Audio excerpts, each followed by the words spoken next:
Farmer is humiliated at the dealership, but no one knew he was the owner's father.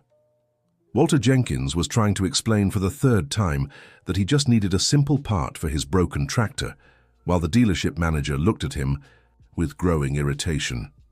The coffee harvest was at risk, and without that part, over 50 families of farm workers could lose their livelihood in the coming months. "Sir, you don't seem to understand. We can't waste time on minor repairs. This is the largest tractor dealership chain in the Central Valley, not some backyard repair shop," the manager said disdainfully, adjusting his expensive tie. Walter, at 70 years old, wearing his faded striped cotton shirt and worn-out straw hat, glanced down at his muddy boots and felt ashamed. He shouldn't have come to the big city. He should have sent one of his workers, but the old tractor was like a son to him. It had been in the family for over 30 years. "Son, I understand.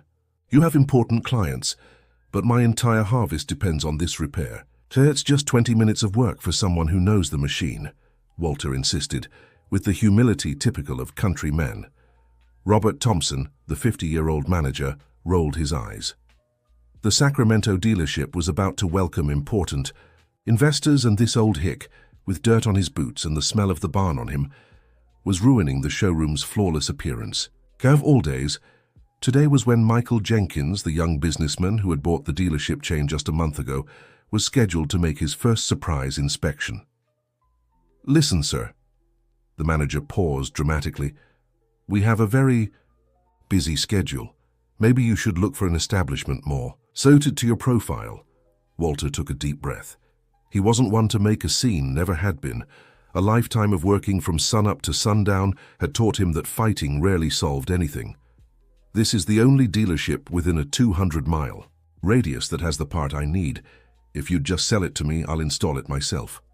On the other side of the large showroom, Jennifer Cooper, the new administrative assistant, watched the scene while organizing catalogs. Fresh out of business school and only 3 weeks into the job, she couldn't understand why the manager was treating the old man that way. The manager, now impatient, stepped even closer to Walter. "Let me be blunt. Customers like you scare away our real clients. Come back when you're ready to buy a new tractor, not beg for used parts." "I'm not begging for anything, son. I have the money right here." Walter patted his pocket, where he kept a wad of bills set aside just for the part. It was then that the dealership's front door swung open. 3 men in suits walked in, and the murmurs among the sales staff made it clear someone important had arrived. Robert, the manager, immediately straightened up but was still determined to get rid of the old farmer before the important visitor saw him talking to that kind of customer. "Look, enough!" Robert grabbed Walter's arm firmly, pulling him toward the exit. "We don't have time for this today." Walter tried to pull free. "Please, I just need the part. I can wait if I have to." "Wait! You're dirtying our floors with those filthy boots." The manager shoved Walter harder, making the old man lose his balance. Everything happened fast. Walter, no longer as quick as he once was, couldn't catch himself and fell backward onto the floor, right between rows of gleaming tractors. His straw hat rolled away and he lay there, his dignity wounded far more than his body. The nearest salesmen chuckled under their breaths. One of them muttered something about country bumpkins who don't know their place, while the manager smiled smugly. In the commotion, no one noticed that one of the suited men who had just entered had stopped abruptly upon witnessing the scene. Michael Jenkins, 35 years old, owner of the dealership chain and only son of Walter, watched with an unreadable expression. 15 years had passed since he last saw his father, since that devastating fight that made him abandon the family farm, swearing never to return. 15 years building his empire, first in New York, then expanding into the Central Valley, until finally buying the largest agricultural dealership network in the state, a strategic move that ironically had brought him back to his roots. Jennifer was the only one who stepped forward to help the elderly man. "Are you all right, sir? Let me help you." She offered her hand to Walter, who accepted it with a grateful yet embarrassed smile. The manager, seeing this, barked, "Jennifer, get back to work. It's not your job to help people who aren't even customers." Michael could have intervened right then. He could have revealed that the man on the floor was his father. He could have fired the manager on the spot. But something stopped him. Perhaps the same pride that had driven him off the farm all those years ago, vowing to prove his worth without the help of the father who had so harshly criticized his city dreams. So, pretending not to recognize Walter, Michael simply continued on his way, walking right past his father without even meeting his eyes. The old farmer, for his part, also showed no sign of recognizing his son. Both were masters at hiding their feelings after years of practice. Walter retrieved his hat, thanked Jennifer with a quiet nod, and left the store with his head bowed. He hadn't gotten the tractor part, which meant he'd have to improvise somehow to avoid losing the harvest. Michael, moving through the showroom, with his entourage, felt a lump in his throat that he tried to mask with technical comments about the tractors on display. It was the first time he'd seen his father since leaving home, and the man looked so much older and wearier than he'd imagined. After the farmer left, Jennifer returned to her desk but couldn't stop thinking about the injustice she'd witnessed. The name on the form the man had filled out, Walter Jenkins, struck her as oddly familiar. Meanwhile, on the dirt road leading to Hope Farm, Walter drove his old pickup truck slowly, lost in thought. The unexpected encounter with his son had shaken him more than he cared to admit. Michael had been right there, so close yet farther away than ever. The farm, once one of the most prosperous in the region, now showed clear signs of decline. Without the tractor working, the coffee harvest, their main source of income, was behind schedule. The 50 families who depended on that work might go without. Rusty, his old and limping dog, came to greet him at the gate of the main house, a colonial structure that had seen better days. Walter patted the head of his loyal companion, who, along with memories, was all he had left after Martha, his wife, passed away 10 years ago. Inside the simple but tidy house, Walter opened the drawer of the wooden dresser in the living room. Among old papers and yellowed photographs, he found the newspaper clipping he kept with care. Young farmer wins award for innovative planting technique. In the photo, he and Michael, then 20, held the trophy together. Both were smiling, proud of the farm they had worked side by side. He was a good boy, he murmured to himself. Until that damned fight. The landline rang, cutting through his memories. It was Frank, his foreman and longtime friend. "Mr. Walter, did you get the part?" "No, Frank, those city boys wouldn't even give me the time of day." "What now? We only have one more week before it starts damaging the harvest." Walter sighed. "I'll try at Little Joe's junkyard tomorrow. Maybe he has something similar we can adapt. We can't leave these families without work."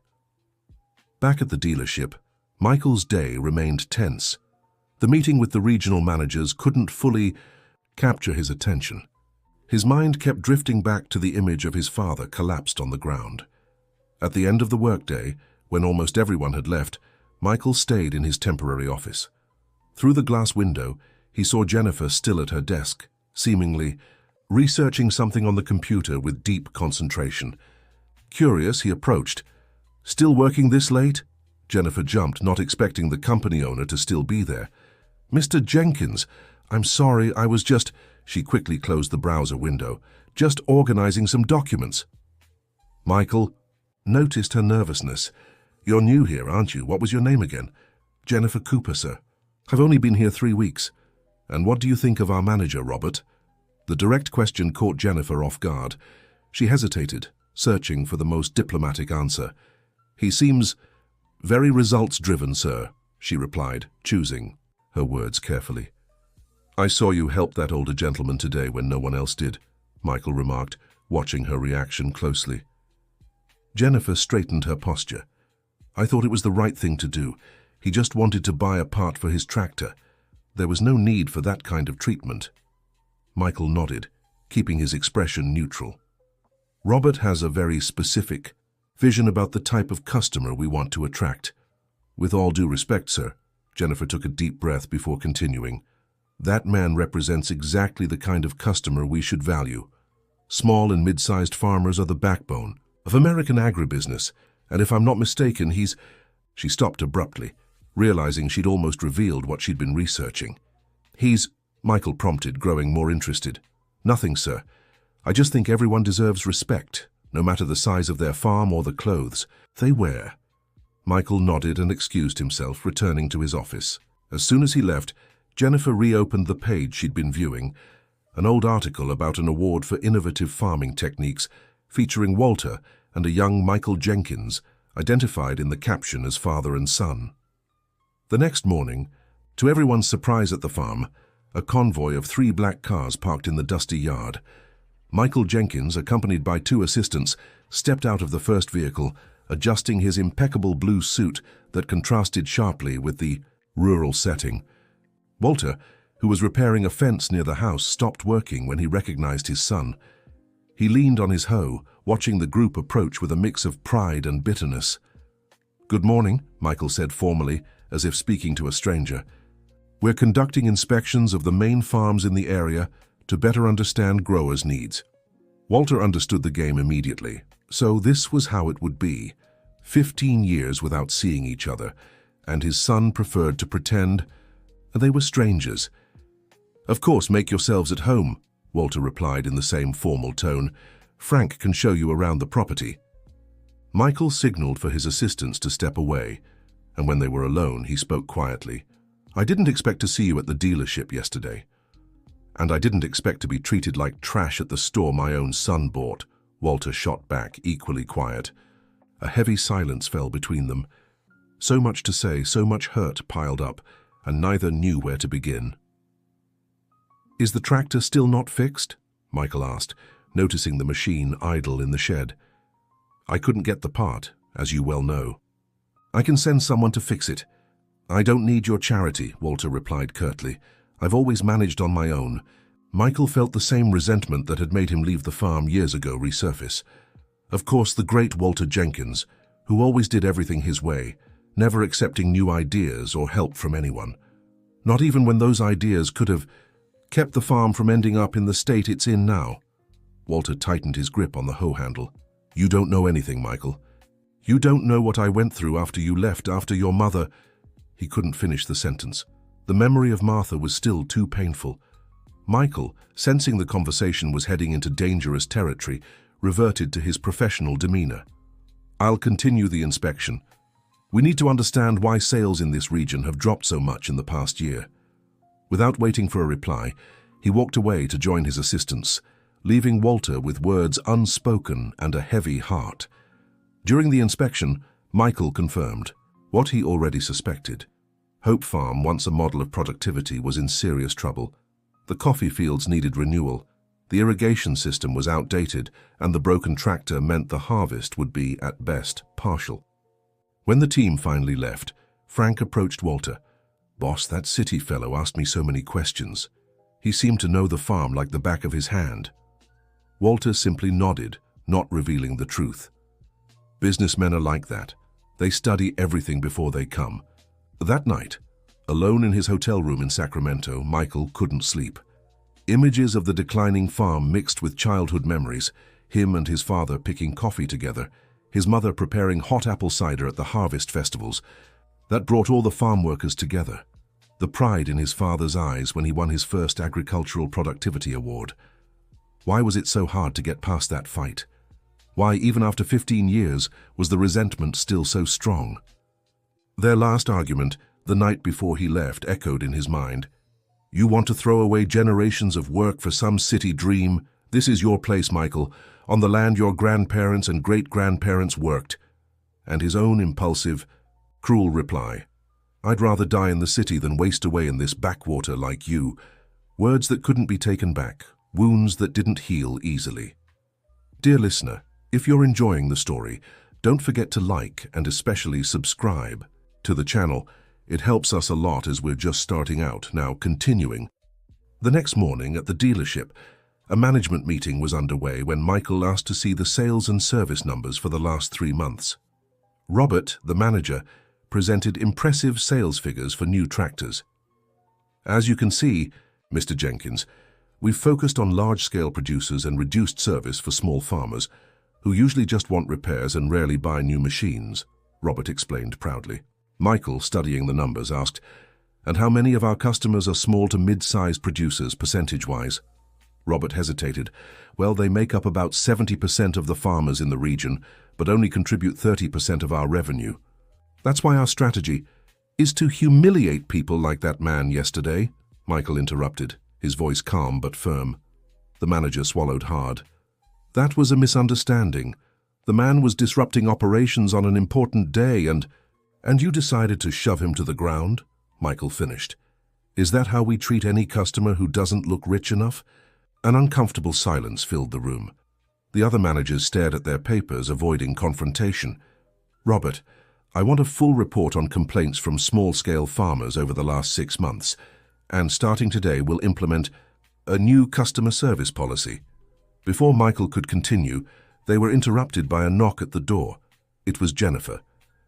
Sorry to interrupt, Mr. Jenkins, but HR asked me to deliver these documents to you urgently. Michael motioned for her to come in.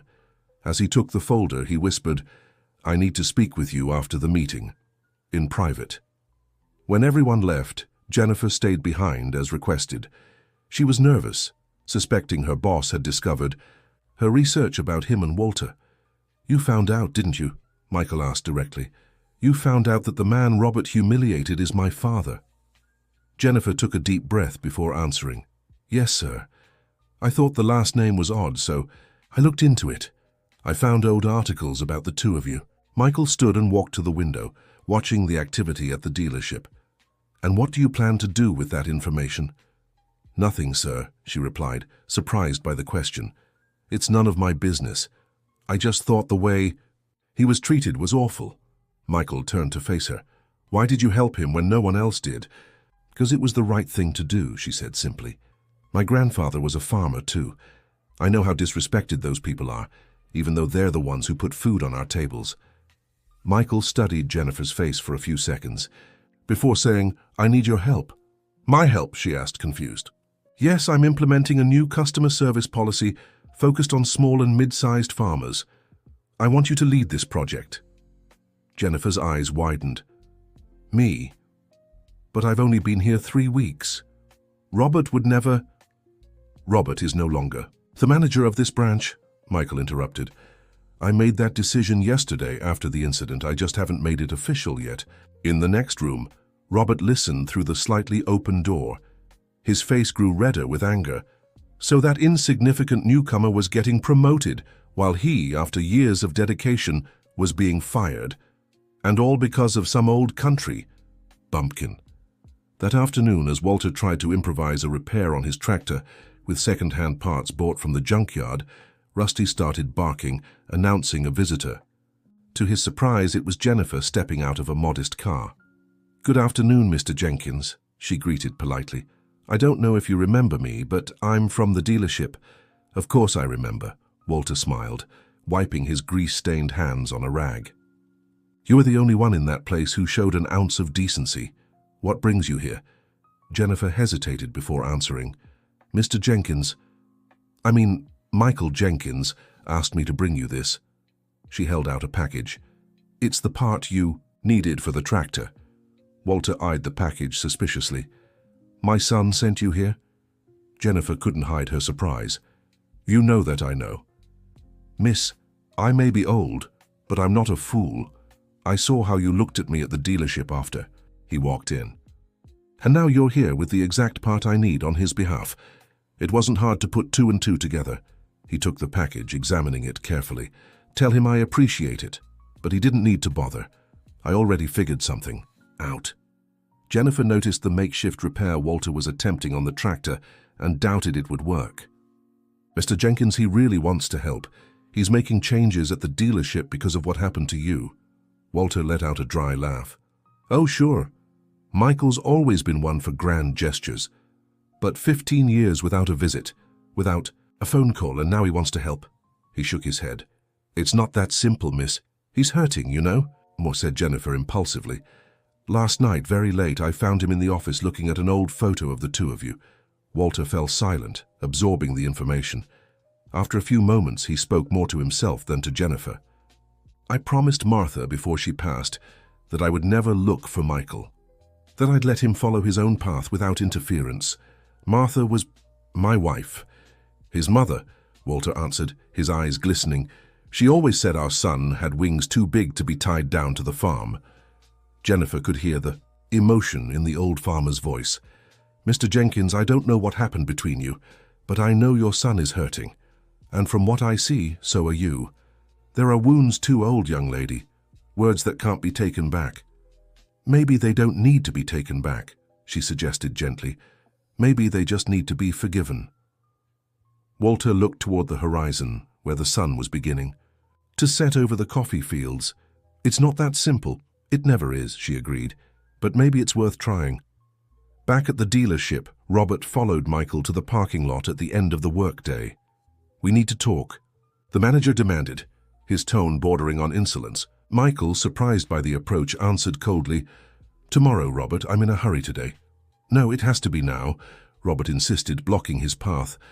"I know your little secret." "What are you talking about?" "The old country. Bumpkin.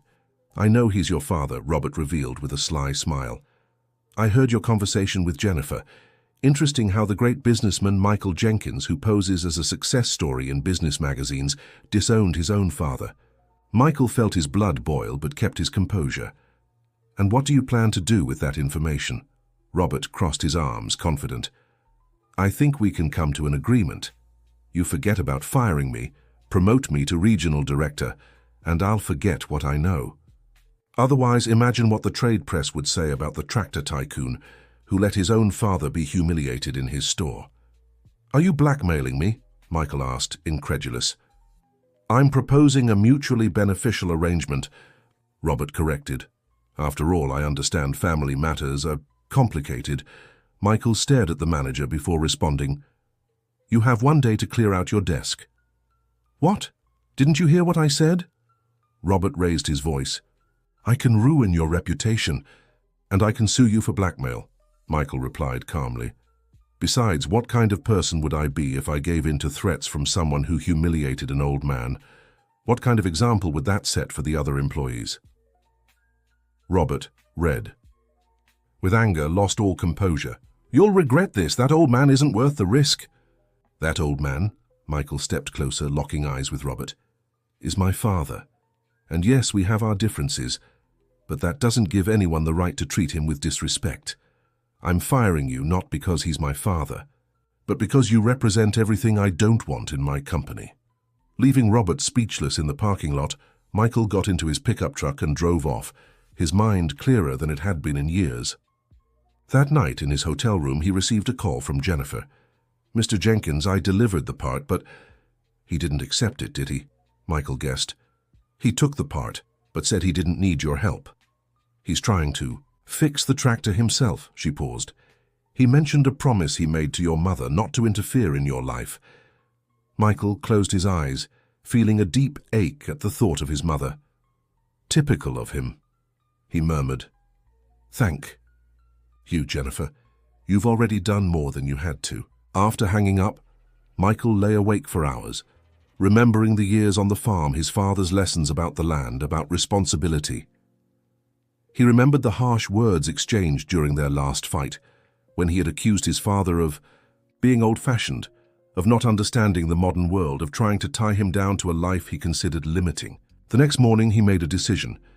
At the farm, Walter woke up early as usual. When he stepped outside, the silence struck him as odd. Normally, by that hour, the workers would already be preparing for another day in the fields. Puzzled, he walked over to the equipment shed and froze at what he saw. The old tractor was completely dismantled, parts scattered across the packed dirt floor. Nearby, several mechanics worked quietly, supervised by none other than Michael. "What's the meaning of this?" Walter asked, caught between surprise and irritation. Michael, dressed in jeans and a simple shirt, a far cry from the sharp suit he'd worn the day before, answered without looking up from his work. "I'm fixing the tractor. You said you didn't need my help, but you never said I couldn't repair a machine I've known since I was 12. You have no right to barge onto my property and—" Walter began, but his son cut him off. "Technically, I'm still a co-owner of this farm since I never formally gave up my share of the inheritance." Michael finally looked at his father. "Besides, I promised Mum before she passed that I'd always look after you, even from a distance." Walter was speechless. He'd never known about that promise. "Your mother made me promise not to interfere in your life," the old farmer confessed, his voice thick. And you kept it. Michael set down the tool in his hand and stepped closer. For 15 years, you kept it. Even when you needed help, even when the farm started failing, even yesterday when you were humiliated at my store. The two men locked eyes, each wrestling with the pride that had kept them apart for so long. Why now, Michael? Walter finally asked. Why after all this time? Michael looked away toward the horizon, where the sun rose over the coffee fields. Because I realized I'm becoming exactly what I swore I'd never be. A businessman disconnected from his roots, someone who values profit over people. Seeing you on that floor, he swallowed hard. It was like something inside me broke. Walter placed a hand on his son's shoulder, a gesture he hadn't made in 15 years. You've become a successful man, son. You should be proud of that. What kind of success is this, Dad, if it made me lose sight of what really matters? Michael asked, his voice sincere. 15 years building an empire, and for what? To have a manager who humiliates people like you, the real backbone of this country? Just then, Frank approached, interrupting their conversation. Mr. Walter, the men are asking if they should start the harvest today, since the city boy brought so many extra hands. Walter looked at Michael, who gave a slight nod. Yes, Frank. Tell them today will be a special day at Hope Farm. As Frank walked away, Michael continued. I didn't just come to fix the tractor, Dad. I have a proposal for you. A proposal? Walter asked warily. I want to turn Hope Farm into a training center for small and mid-sized farmers, a place where they can learn modern growing techniques without losing touch with the traditional methods that work. Walter frowned. And what do I get out of it? Michael smiled, recognizing his father's negotiating spirit. The farm becomes profitable again. The 50 families keep their jobs, and you'll be the lead consultant, teaching young agronomists what no book ever could. And what do you get? A chance to reconnect our company with its real customer base, Michael answered honestly. And maybe a chance to reconnect with my roots, too. Walter looked at his son for a long moment, weighing the proposal, and more than that, assessing the sincerity in his words. Martha would be proud, he finally said. She always said you had big ideas. And you always said I was too hard-headed to take advice, Michael added with a shy smile. Some things haven't changed much, Walter teased, allowing himself a rare moment of lightness. In the days that followed, Hope Farm came back to life. While the tractor was being repaired, Michael brought in a team to revitalize the property. The main house received a careful renovation, preserving its original character while adding modern comforts. The irrigation systems were upgraded, and small improvements were made across the land. At the dealership, changes were just as significant. Robert was officially fired, and Michael personally announced a new customer service policy to all employees, one that prioritized respect for every client, no matter the size of their farm or their budget. Jennifer was promoted to small-scale Farmer Relations Coordinator, a position created specifically to implement the company's new vision. The biggest surprise came during a meeting with all the regional managers when Michael introduced his new special consultant, Walter Jenkins. This man, Michael said proudly, knows more about farming and its real needs than all of us combined. Starting today, he'll help us develop products and services that truly serve American farmers, not just the big landowners. The managers exchanged surprised glances, but no one dared question the owner's decision. After the meeting, Michael and Walter walked through the showroom when the son remarked, "You know what changed my mind about buying this dealership chain?" "What?" Walter asked, genuinely curious.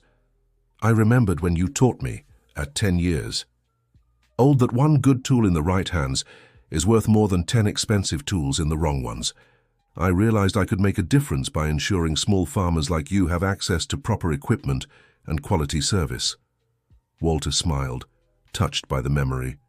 "You always paid attention to my lessons, even when you pretended not to listen." As they talked, they were interrupted by a group of salesmen approaching with a well-dressed client, the same ones who had laughed at Walter days before, now greeting him with reverence, knowing he was the owner's father and the new special consultant. "Mr. Jenkins, could you give your opinion on which model would be best for Dr. Thompson's property?" one asked nervously. Walter, with the quiet dignity that always defined him, answered with knowledge and simplicity, impressing everyone with his technical expertise and hands-on experience. Michael watched with pride. His father hadn't changed. He was still the same humble, honest man, feet firmly planted on the ground. It was Michael who had needed to relearn values he'd nearly forgotten in his pursuit of success. Dear listener, if you're enjoying the story, don't forget to like and subscribe to the channel. It really helps us as we're just starting out. Now, back to the story. Days later at the farm, Michael and Walter sat on the porch of the main house, watching the sunset. The tractor, fully restored, gleamed in the barn. The harvest had been saved, and the workers celebrated with a barbecue in the yard, just like the old days. "Have you decided who'll replace Robert?" Walter asked, sipping his coffee. "I'm thinking of Jennifer," Michael replied. "She has a people-first approach to business that aligns with what I want to implement." "The young lady who helped me when I fell?" Walter smiled. "Good choice. She has character, and that's not something you learn in any college." Michael nodded thoughtfully. "You know, I've been staying at that hotel in Sacramento since I got back. I was thinking of renting an apartment, but, Walter encouraged. "The house is too big for you alone," Michael continued, choosing his words carefully. "And it's been a long time since I woke up to the smell of freshly brewed coffee and the sound of birds instead of car horns." Walter understood what his son was proposing, but wanted to hear it directly. "Are you asking if you can come back home?" "I'm asking if we can start over," Michael replied, looking his father in the eye. 15 years is too long to hold on to. Grudges, don't you think?" Walter didn't answer right away. Instead, he stood up and went inside the house. He returned minutes later with a carved wooden box that Michael recognized immediately. It was where his mother kept special things. "Your mother left this for you," Walter said, handing him the box. "She asked me to give it to you when you were ready to come back, not just to the farm, but to yourself." With trembling hands, Michael opened the box. Inside were letters, a CE, few photographs, and a pocket watch that had belonged to his grandfather. "She never lost hope that you'd return," Walter continued, his voice thick with emotion. "And neither did I." That night, Michael slept in his old room for the first time in 15 years. The walls still displayed his teenage posters, preserved like a shrine by a father who, despite their devastating fight, had never stopped waiting for his son's return. The next morning, as Michael walked around the farm, Frank approached him. "Good to have you back, boy," said the old foreman who had known him since childhood. "Your father was never the same after you left." "How so?" Michael asked, curious. "He was always a quiet man, but after that fight and after Mrs. Martha passed, he became even more closed off. Only spoke when necessary, worked from dawn till dusk, like he was doing penance." Michael felt a tightness in his chest. He'd never fully considered the impact his leaving had on his father. He managed the farm alone all this time? "With a lot of hardship," Frank confirmed. "These last few years, with coffee prices dropping and no capital to modernize, things got tough. Many neighbors sold their land to big corporations, but your father refused every offer. Said this land was his legacy, and that one day you'd come back to claim it." Frank's words stayed with Michael all day. As he oversaw the farm's renovations for the new training center, he couldn't stop thinking about the lost years, his father's silent suffering, and the promise he'd made to his mother. By evening, he found Walter inspecting the freshly harvested coffee. "Dad, we need to talk." Walter raised his eyebrows, surprised by his son's serious tone. "Is there a problem with the project?" "No, the project's going well," Michael paused. "I want to talk about these 15 years, about our fight, about Mom." Walter let out a deep sigh. "There's not much to say, son. What's done is done." "No, Dad, we need to talk," Michael insisted. "Frank told me how hard these years were for you. Why didn't you ever reach out? Why let the farm get to this point without asking for help?"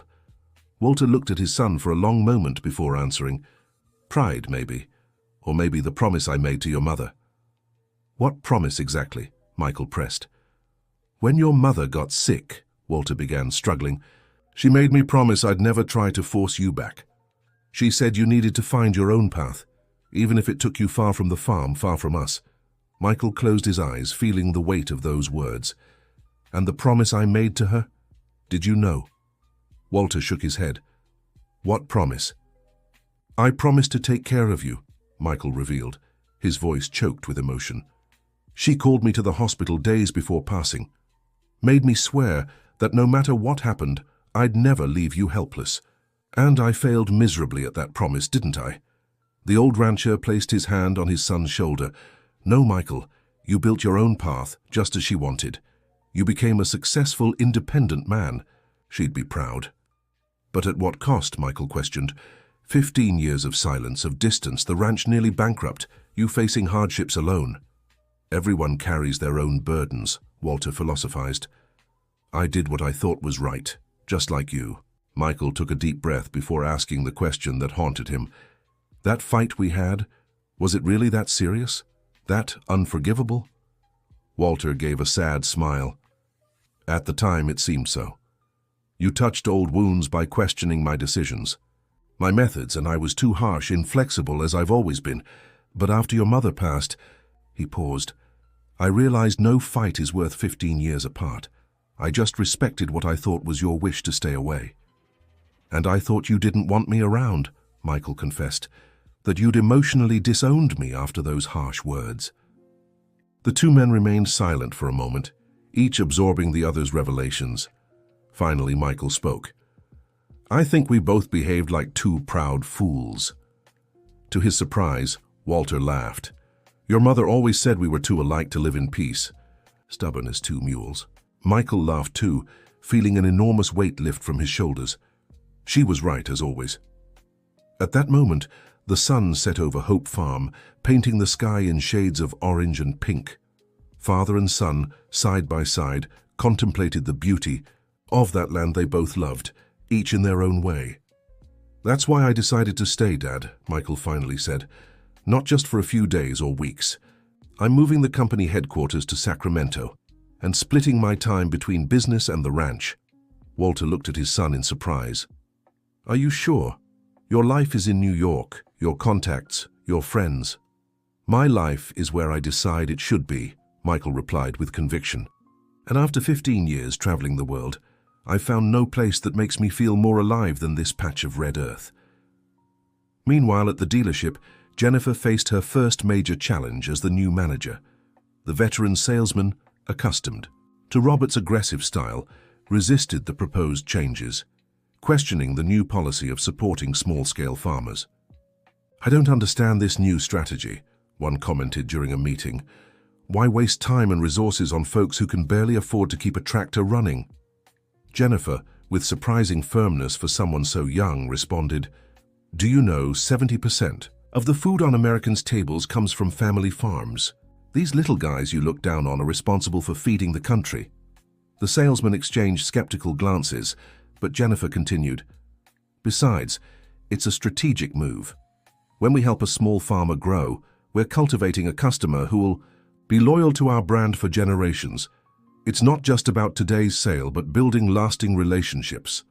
Her words were starting to take effect when they were interrupted by commotion at the showroom entrance.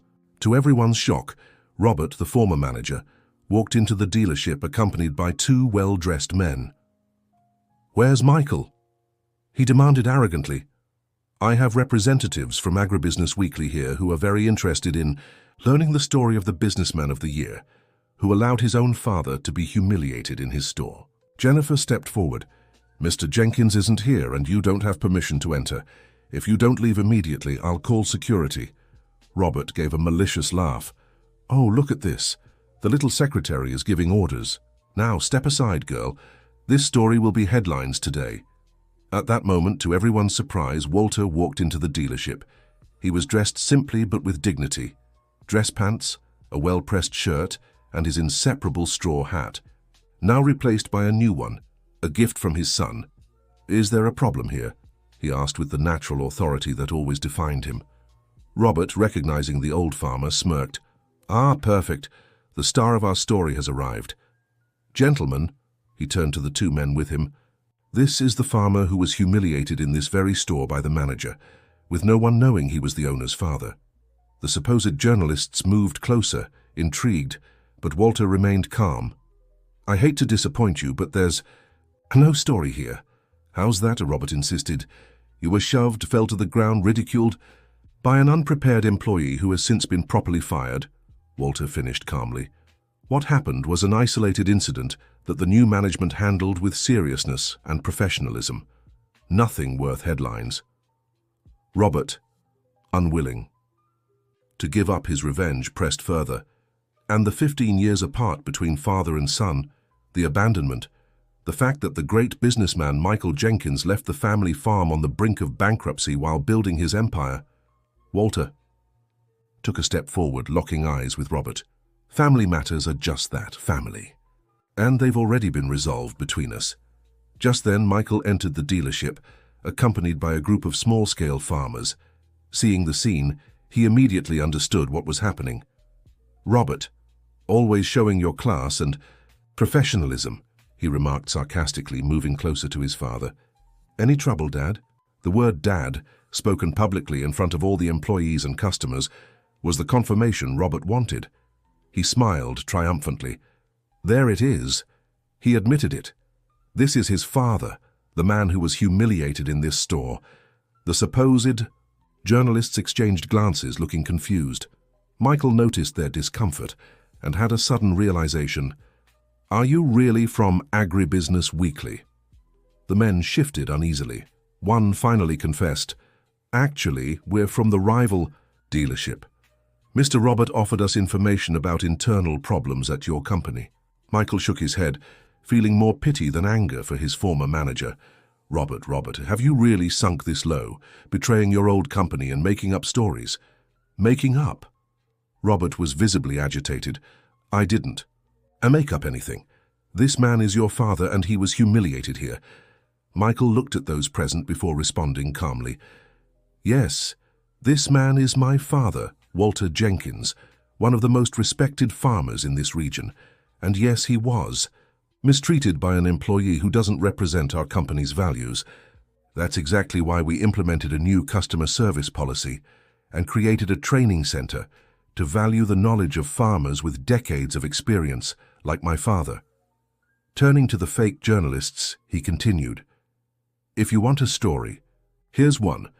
We're launching a support program for small and mid-sized farmers, offering technical assistance, special financing, and training. My father will be the lead consultant, sharing knowledge that only experience can bring." Now that's news. Robert, seeing his revenge plan crumble, tried one last strike. "And the 15 years of abandonment? How do you explain that?" It was Walter who answered. "Abandonment? My son built a company that now provides jobs for hundreds of families and helps farmers like me improve their working conditions. I don't call that abandonment. I call it building a different legacy, one that complements mine." Walter's diplomatic and dignified response left Robert speechless. The fake journalists, embarrassed, began to excuse themselves, apologizing for the misunderstanding. Once everyone had left, Michael approached his father. "Thank you." "For what?" asked Walter. "For not throwing it in my face that there really was abandonment," Michael replied sincerely. "That I should have been here, helped more." Walter smiled. "There's no use looking back with resentment, son. What matters is that we're building something together now." A few months later, Hope Farm was transformed. The old colonial mansion retained its original architecture, but now also housed classrooms and a small auditorium where local farmers attended courses and training sessions. The old tractor, fully restored, stood proudly in the central courtyard, symbolizing the union of tradition and modernity that defined the company's new philosophy. Michael split his time between the farm and the office in Sacramento, finally balancing the two parts of his identity he had long kept separate.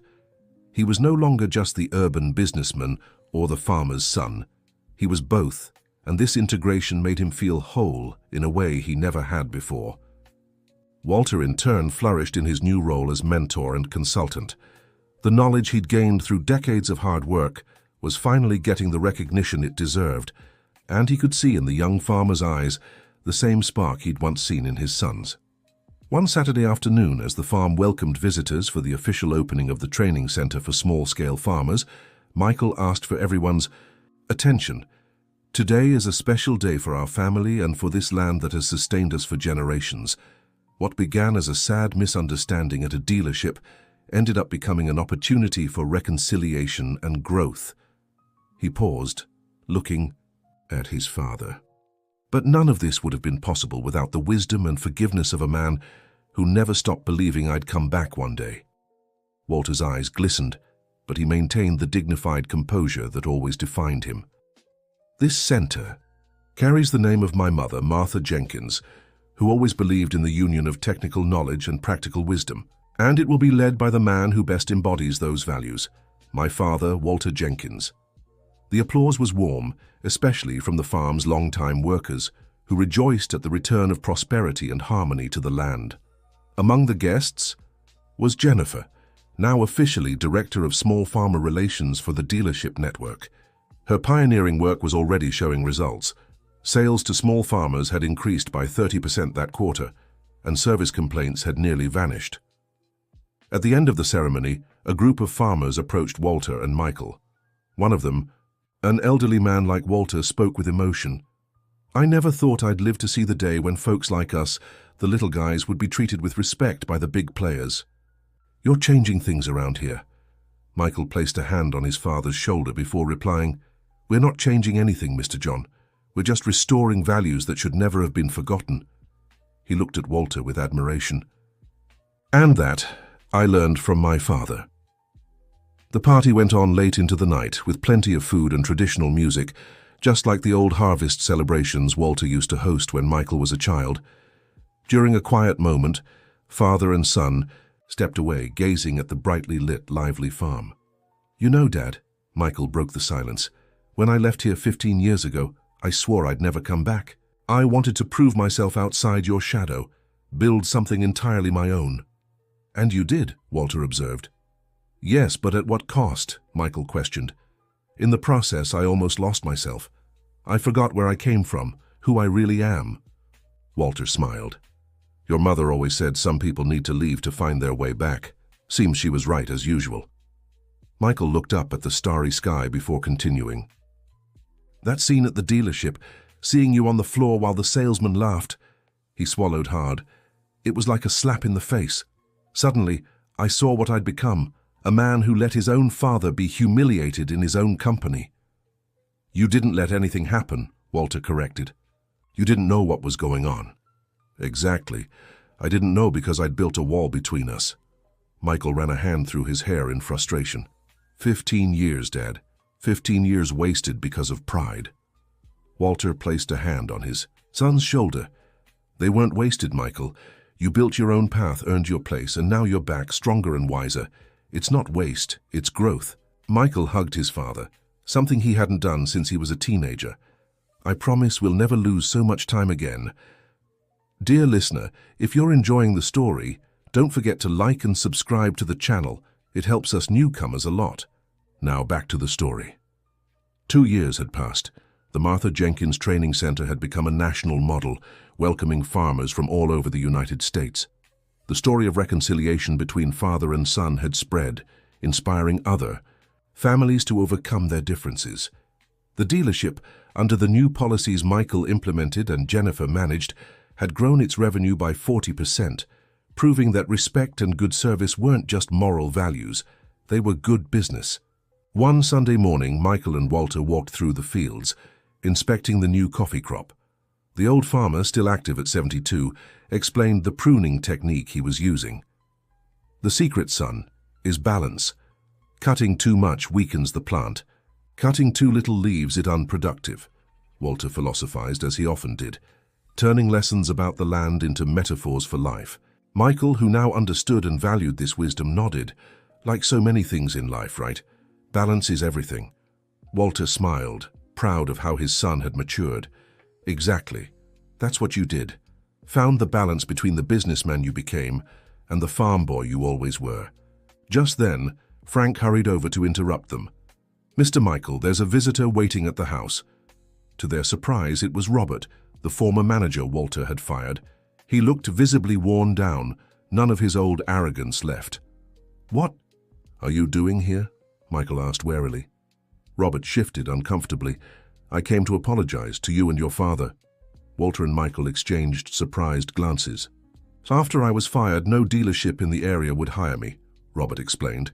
"My reputation was ruined. I ended up working at a small mechanic shop in Bakersfield, fixing old tractors." "And did that teach you anything?" Walter asked with genuine interest. Robert nodded. "I learned that the people I once thought were insignificant, they're actually the foundation of everything. The small-scale farmers I once looked down on are the ones who truly sustain the agricultural economy. And I learned firsthand what it means to be treated with disdain, the way I treated others."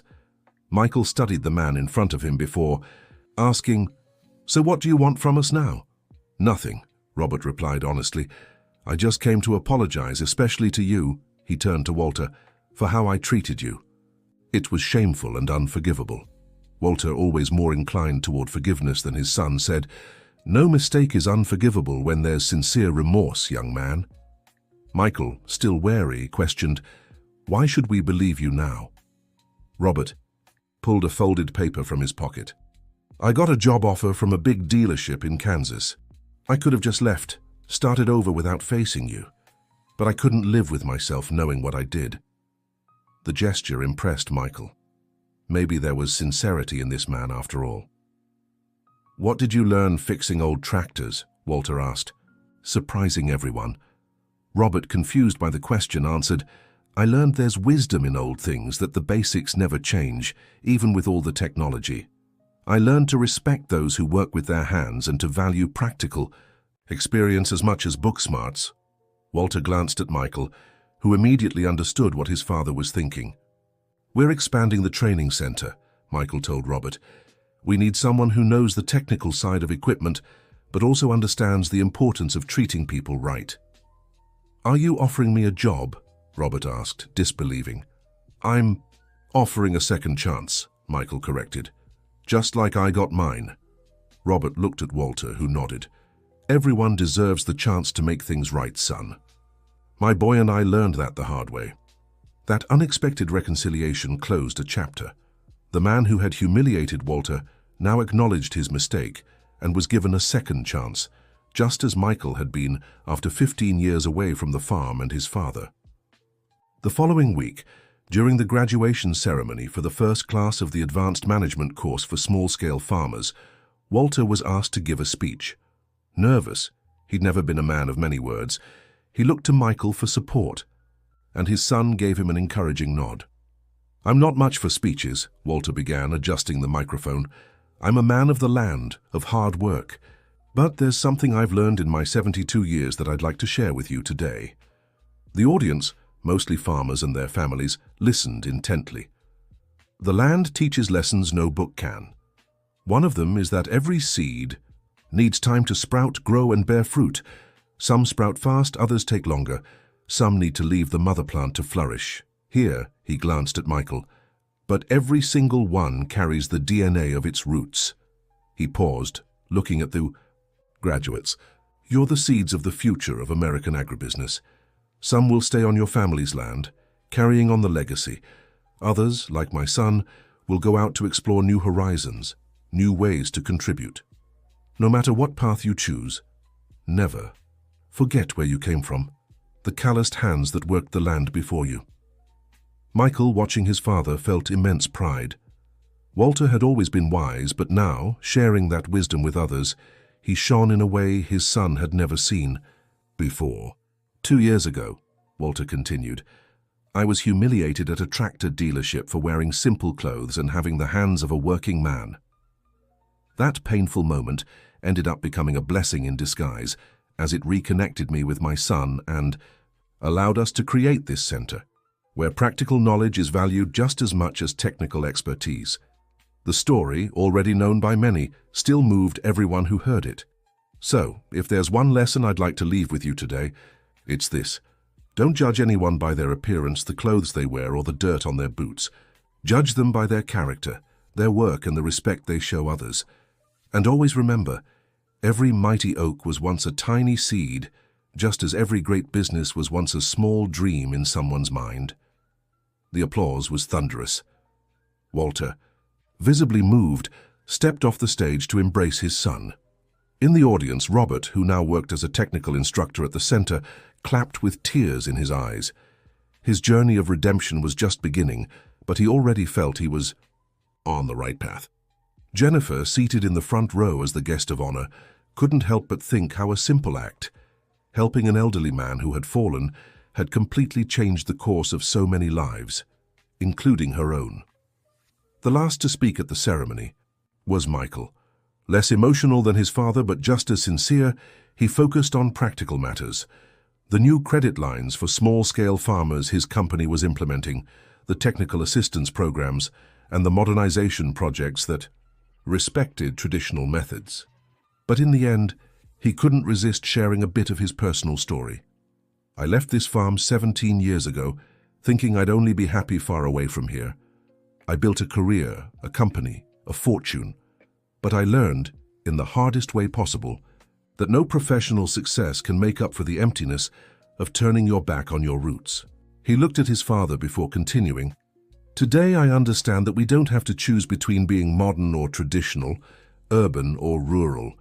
We can and should embrace the best of both worlds. That's what I learned from my father, a man who, using traditional methods, implemented some of the most innovative planting techniques in this region." Back at the dealership in Sacramento, now completely revamped, Michael personally led a new group of salespeople through the company's customer service policy. "Our strength isn't just in the tractors we sell, but in the relationships we build with every farmer. Whether they own 1,000 acres or a small homestead," he explained, walking through the showroom. "When a customer walks through that door, we don't just see a potential buyer, but a partner, someone whose success is directly tied to ours."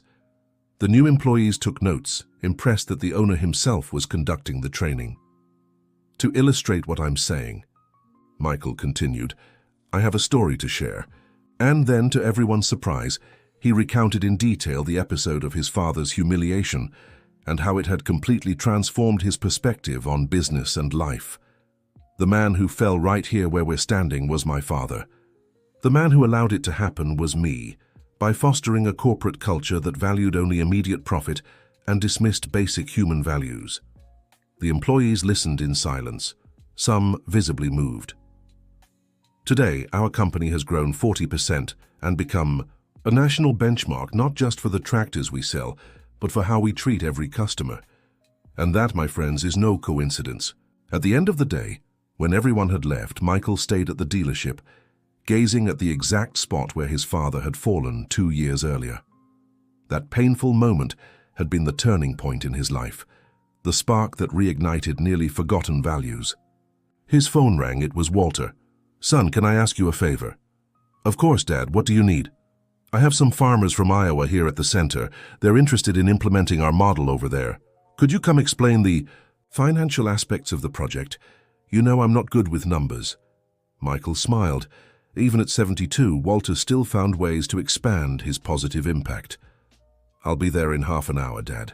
Hanging up the phone, Michael glanced once more at the spot where the fall had happened and murmured to himself, "Sometimes we need to fall to learn how to rise stronger." And so, the story that had begun with humiliation and distance had turned into a journey of reconciliation, learning, and shared purpose between father and son. Each, in their own way, contributed to building a legacy that went far beyond the coffee fields or the tractor dealerships, a legacy of respect, of valuing rural work, and most of all of restored family love. At Hope Farm, now revitalized and thriving again, a new picture adorned the main wall of the farmhouse, a framed photo of Walter lying on the dealership floor, with Michael walking past him without recognition. Below the image, a simple but profound inscription: "Every new beginning requires a fall." Visitors often asked why such a painful memory was kept so visibly. Walter's answer was always the same: "So we never forget that pride can blind us, but love always finds a way back." End of story. And you? Have you ever been in a situation where a misunderstanding almost destroyed an important relationship? Share it with us in the comments. If this story of reconciliation between father and son touched your heart, don't forget to leave a like and subscribe to the channel so you won't miss our next heartfelt stories. Your company means so much. To us.